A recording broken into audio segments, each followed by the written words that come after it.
Revelation 21. Then I saw a new heaven and a new earth, for the first heaven and the first earth had passed away, and the sea was no more. I also saw the holy city, the new Jerusalem, coming down out of heaven from God, prepared like a bride adorned for her husband.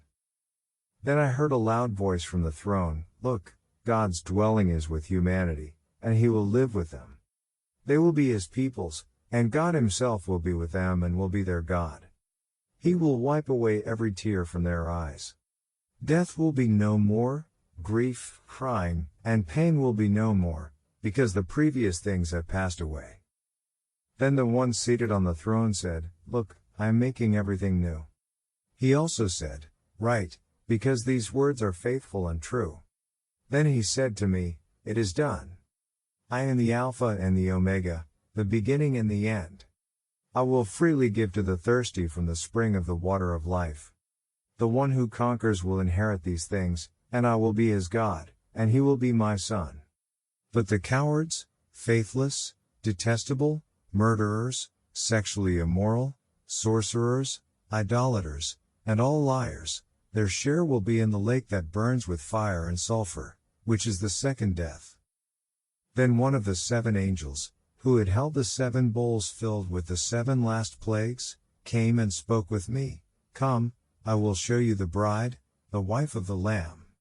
He then carried me away in the Spirit, to a great, high mountain and showed me the holy city, Jerusalem, coming down out of heaven from God, arrayed with God's glory. Her radiance was like a precious jewel, like a jasper stone, clear as crystal. The city had a massive high wall, with 12 gates. 12 angels were at the gates, the names of the 12 tribes of Israel's sons were inscribed on the gates.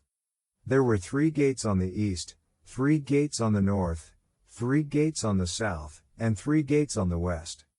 The city wall had 12 foundations, and the 12 names of the 12 apostles of the Lamb were on the foundations.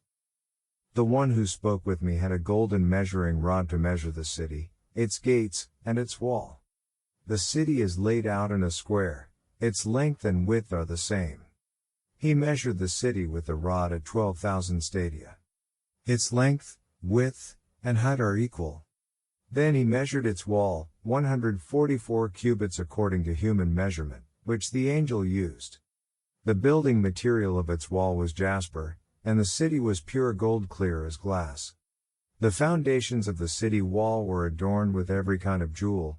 The first foundation is jasper, the second sapphire, the third chalcedony, the fourth emerald, the fifth sardonyx, the sixth carnelian, the seventh chrysolite, the eighth beryl, the ninth topaz, the 10th chrysoprase, the 11th jacinth, the 12th amethyst. The 12 gates are 12 pearls, each individual gate was made of a single pearl. The main street of the city was pure gold, transparent as glass. I did not see a temple in it, because the Lord God the Almighty and the Lamb are its temple. The city does not need the sun or the moon to shine on it, because the glory of God illuminates it, and its lamp is the Lamb. The nations will walk by its light, and the kings of the earth will bring their glory into it. Its gates will never close by day because it will never be night there. They will bring the glory and honor of the nations into it. Nothing unclean will ever enter it, nor anyone who does what is detestable or false, but only those written in the Lamb's book of life.